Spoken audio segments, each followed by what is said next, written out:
If you want to find the secrets of the universe, think in terms of energy, frequency, and vibration. Nikola Tesla. I've been lucky. I've never been the type of person that invested too much into useless emotions like self-pity and regret. But I would say the one I'm probably most proud of is I've never been invested in jealousy or envy. It just wasn't in my makeup. Like, I'm not that type of guy. I never looked at another person and was like, man, I wish I had that car. Damn, I wish I had that chain. Or man, I wish I had that person's life. It was just never a thing with me. And I was thankful for that because I was always happy and satisfied with what I had and what I worked for. That was until I met my wife. I felt it for the first time. Jealousy, envy. And I couldn't pinpoint exactly what it was that was giving me that feeling. And the fact that I felt so disgusted by that feeling, I had to get to the bottom of what it was and pinpoint it. Right? And I knew what it was once I started seeing the signs as our relationship grew and we got closer together. And I hated the fact, and I was jealous and envious of the fact, that she was able to speak stuff into existence. I hated that. She had this uncanny ability to visualize how her life should be or how she wanted it to be, things she wanted to acquire, goals that she wanted to accomplish, and get it done. And it made me jealous because I didn't live my life that way. I was very much analytical. I saw what my goal was. I saw what the mission was. I came up with a plan to obtain said goal or accomplish said mission. And if it worked out, it worked out. If it didn't work out, I'd get them next time. But she was just able to get every single thing. And I hated that. I needed her to lose sometimes. So I had to get to the bottom of this feeling so I didn't feel it anymore. And I will also say she rubbed off on me in a positive way. In that way. And it was the law of attraction. That's what it was. The law of attraction. So I had to do some research on this damn thing, right? The law of attraction. Very, very skeptical at first I was, to be quite honest with you.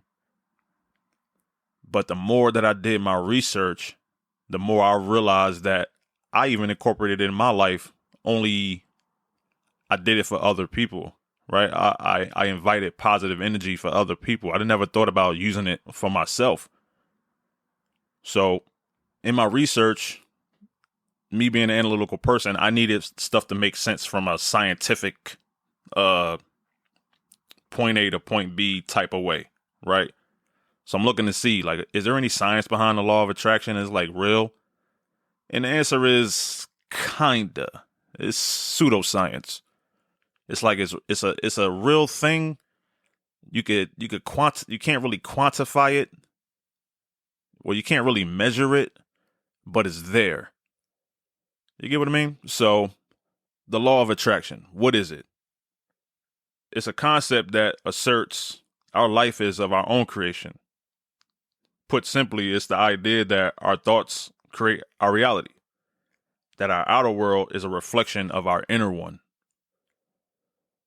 And that whole concept kind of just blew the doors off my brain. It really opened up my eyes to a whole different way of thinking and how you live your life and how you think about your life is directly associated into the things that you attract into your life. So I really began to just buy into the concept of the power of positivity. If you really do inventory of your life the way I did and think about all the things that you have around you right now that's important to you, that you value, your family, your wealth, your health, all those things that you value and hold dear to you was attracted to that position by you, whether you did it consciously or subconsciously. I mean, think about it. You ever met anybody who lost a gang of weight who was thinking they was going to be obese their whole life? No. You met anybody who ever got rich thinking that they was going to be broke or living in poverty? No. You had to visualize that life that you saw yourself in before you actually acquired it, because you had to get yourself prepared for it before you received that blessing. So it's all about positivity. Negativity is always going to retract and reject your blessings. So keeping a positive mind state, I've learned through practice, research, and also having a wife who just naturally came to her like that, that is some real tangible power there. And these are things you probably did on your own without even thinking about it, or at least thinking about the concept of law of attraction. Think about all the times you spent in deep prayer, you focusing that energy, being very clear with your intentions on what you want or what you need or what blessings that you're asking for. We've all been there. Think about the times you've been in a meditative state where you're trying to center your energy and get your center of peace right. Or how about the times where you was giving yourself self-affirming thoughts, self-affirming words, self-affirming phrases, where you told yourself, man, I could do this. I could get this job. I could get this degree. I'm going to have this healthy baby. I'm going to build this family. I'm going to get that house. You've been in that position, and you put yourself in that position because you was very clear with what you wanted. You were speaking it into an existence because you already saw yourself in that light. And the only way that you was going to be able to step into that truth was to put it out there in the universe for you to accept that blessing. It's power in this stuff, but it's only one side of the coin, at least as far as I can tell. When you think of consciousness, at least how I conceptualize consciousness, I look at it as the relationship between your emotional intelligence versus your environment, the people you meet, the food you eat. You got to have that balance between the both. Positive thinking, plus you also have to have positive surroundings and invite positive surroundings, right? So how many times have you been in a situation where you had a gut feeling or intuition kicked in? Something just did not feel right going out to that party, so I decided to stay in. Or maybe you got a new boss at your job and you sizing her up or sizing him up and you like, I don't think this is going to work out. It happens. We chalk it up to having gut instincts or knowing people. And we often refer to it as a vibe. You're giving me great vibes. You're giving me terrible vibes. And we invite the ones that have good vibes closer into our social circle. And we reject the ones who don't have good vibes. And we reject them from our social circles. But us as human beings are molecular structures, right? The human body has over 7 octillion atoms inside of it. Yes, that's 7 with 27 zeros at the end of it, right? So we probably learned, or you probably remember back when you was in chemistry class, that atoms are always moving back and forth. They're in a constant state of vibration, right? And with that many atoms, right, you vibrate at a certain frequency, and I vibrate at a certain frequency. And people who tend to vibrate at similar frequencies tend to get along. We are on the same vibe. We vibe well together, or we don't, right? There is actually some science to that. Back in 1992, a guy by the name of Bruce Taino, who was head of the Taino Technology, an independent division of Eastern State University in Cheney, Washington, built the very first frequency monitor in the world. It was called the Calibrated Frequency Monitor, CFM for short. And what it did was it measures the frequencies in your body. And he was able to take this device and measure like certain parts of your body. So say he'll do like the neck up, the brain, maybe your heart, liver, abdomen area, stuff like that. And then he would take that information and measure the frequency at which your body is vibrating. And the results was absolutely astonishing. And I think it was an absolute game changer. So what he and his team found out was A healthy human body operates on a frequency between 62 and 72 megahertz. They also looked at the brain. If your brain is operating between 80 and 82 megahertz, your brain is operating on a genius level. The regular brain frequency range is between 72 and 90 megahertz, right? So the flip side to that is once you start to go down in frequency, you start seeing adverse health effects on your body, right? Because due to outside factors, maybe the way your diet is, you're eating a lot of dead food that doesn't bring life into your body. So if you're eating a lot of processed food or canned foods, which usually has a megahertz of a 0 score, that's going to bring it down. Stress brings your megahertz down. And we talked about that in the first episode. But you'll start to see cold and flu at 57 to 60 megahertz. You'll get disease at 58 megahertz. Candida overgrowth starts at 55 megahertz. You start being more receptive to cancer at 42 megahertz. And you actually could be walking around as the Walking Dead if your body goes down below 25 megahertz. So we have people who actually walk around Walking Dead zombies who are still alive, but their body is operating on a frequency of a dead person. The studies went on to show that negative thoughts lower our frequency on average 12 megahertz, and positive thoughts raise our hertz on average 10 megahertz. Prayer and meditation raises our frequency on average 15 megahertz. So that just goes to show the correlation between how your thoughts and your vibrations actually are very, very, very much related and tied into your health. Now think about how these puzzle pieces fit together, right? So think about you living life with a negative outlook. You don't have any kind of ambition or positive outlook on your future. You are driving your own megahertz down. You are killing your own vibe. And somebody who's receptive to vibes, which we all are to a certain degree, some more than others. I know me personally, I'm very receptive of vibes. I get a feel for people like almost instantaneously, and I'm usually always right. But you're driving your vibes down. And on top of that, law of attraction, you are attracting people to you who also operate on a lower frequency, right? So keeping a positive energy, having a high rate of frequency inside your body in terms when it comes to the law of vibration, the more positive you are, the more healthy your body is in its vibration, you're going to attract more things around you that represent your positive vibrations. People, the things you want around you, what type of family that you're going to raise, how you're going to present yourself to get the things that you want. It's all tied together. When you are tapped into both of these laws, the law of attraction and the law of vibration, I call it living with positive consciousness. And why is living with positive consciousness important? At least as far as I can tell in my life, it's important for these reasons. One, it signals your intent.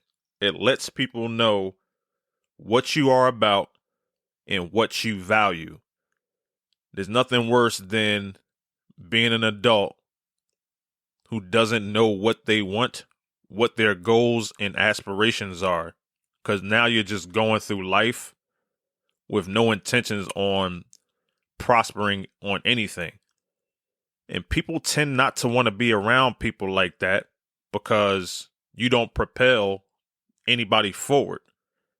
And you probably may have a negative outlook on things. And now your negative vibrations are rubbing off on others. Secondly, it helps you find your place in a societal hierarchy. Nobody wants to be associated with a loser.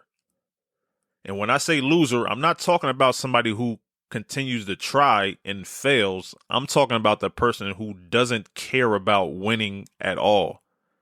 Nobody wants to be around somebody like that. Can you imagine being a soldier and you storming the beaches of Normandy and you looking over at your comrade like, man, we about to go to war. I'm going to do whatever I got to do to go home. Are you with me? And they look back at you like, man, we about to die. It's like, okay, my man, switch boats right quick. So nobody wants to be around a losing mentality. We are human beings. We are very, very fragile. We can harm easily. We want to live life with the prospect that we are going to be successful in a little bit of time that we have here. Third reason, wishing for the worst usually gets you exactly that. If you live your life thinking, oh man, I'm never going to win. I'm never going to get that job. I'm never going to get that girl. Or I'm never going to get that guy. More than times than not, you're probably correct. Who wants to live their life thinking that they're not going to accomplish anything? You're just pretty much wasting your breath. The next reason why I think it's important is the path to obtainment always starts with a choice. Anything that you are going to achieve in your life, you have had to make a choice beforehand to say that you want it. Do we get lucky? Yes. Some people hit the lottery, but somebody made a choice to play the lottery first with the intentions on hopefully that I might get lucky and win. And we know that luck is nothing but hard work meeting opportunity. But you got to give yourself the opportunity. If you're not going to strap up to play the game, then you'll never, ever win. And the last one I had, which is my favorite, is having positive consciousness is important because we all live in a competitive world, and the majority of us live in a competitive society. At least here on the East Coast, it's super competitive. Having positive consciousness separates two people who are even in skill. So if me and you have the same skill, we got the same speed, we got the same height, we got the same acceleration, we do things evenly. If me and you had to compete, it's really going to come down to who won it more, right? Somebody has to break. My whole idea is to not have minds break first, right? So we playing a game and you give up first. Guess what? I win. Only thing that separated us two was the power of positive consciousness. I prepared myself. I visualized myself winning this competition between us two.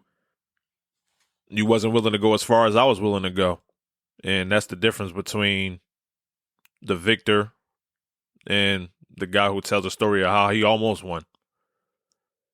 But positive consciousness, I can't stress it enough. Obviously, we all live in different lives. We all have different challenges. But life is very, very hard, man. Somewhere in adulthood, we all learned that when we stopped eating cereal and watching cartoons, we had to get out in the real world and learn that life is very tough. Why spend it thinking about it negatively? But I hope we learned a little bit about the impact that we have on the world that surrounds us. Because the world that surrounds us is completely predicated on the surroundings that we put there in place. Your family is there for a reason. Significant others, your kids, the house you live in, the things that you built for yourself, the career path that you put yourself on, that is all in place because of the choices that you make and the things that you attract, both consciously and subconsciously. You got to keep that in mind. And we can always rewire our consciousness, both conscious and subconscious. So we do that by giving ourselves reaffirming words, reaffirming phrases. We do that through meditation. We do that through prayer. We do that through surrounding ourselves with people that's on a similar wavelength to us, recognizing when we're keeping people that's not on our same wave, that's not on our same frequency, keeping them people away. We probably know a whole bunch of people that's stuck in relationships that's just absolutely toxic, and they know it.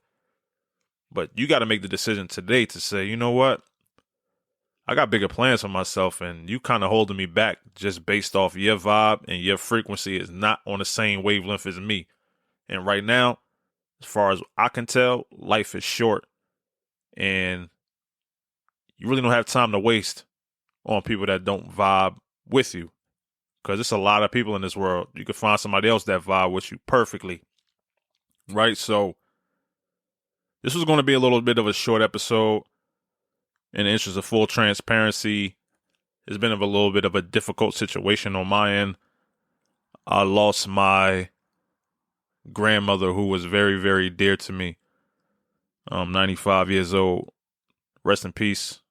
Rest in power to Pauline Rogers, who helped shape me into the man that I am today. She will be greatly missed. I'll be perfectly honest. I probably haven't processed her death yet. And I'm really invested in this podcast, and I wanted to make sure I got this episode out to you guys.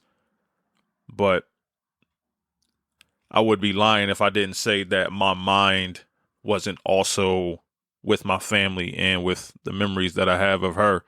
So I want to dedicate this episode to Pauline Rogers, my dear grandmother, who just recently passed away, and say to you as well, hey, contact your loved ones, let them know you love them, hug them tight, and make sure that you always putting out positive vibes towards them, because they could pick it up, and it makes everybody's life enjoyable.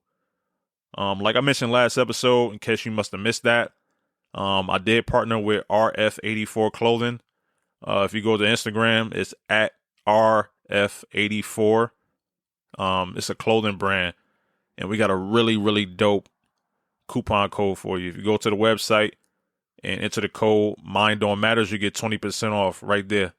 It's going to be a limited time thing, so make sure you take advantage of that now. They have some great mental health awareness gear. One of my favorites is a shirt that says "Men Don't Suffer in Silence," and mental health advocate face mask. I mean, everybody can be a mental health advocate. You don't need to be a professional to be a mental health advocate. So you might as well have your gear show that off as well. I appreciate all the support that I've been getting from friends, families, fans, new listeners. Was good. Continue to spread the word. Share it on your social medias. Subscribe so you get up to date on the newest episodes. If you really gangster about it, please drop your boy a review. Honesty, an honest review. It should be 5 stars though, because you messed with me. But leave me a review. It definitely helps when people go search up content like this on Apple Podcasts or Spotify. It'll pop up faster. So we'll get more listeners to our community. And I want to hear some more of you guys' feedback. I've gotten some show ideas already. I've got some interview ideas already, some interviews lined up. I know you guys enjoyed the last interview I did with Dr. Latoya Games. I'm trying to get it back on the show as we speak. So that's this episode. Talking about law of attraction, law of vibration, and positive consciousness. And I want y'all to have positive consciousness as y'all go out into this crazy world. And I'll see y'all next week. Peace.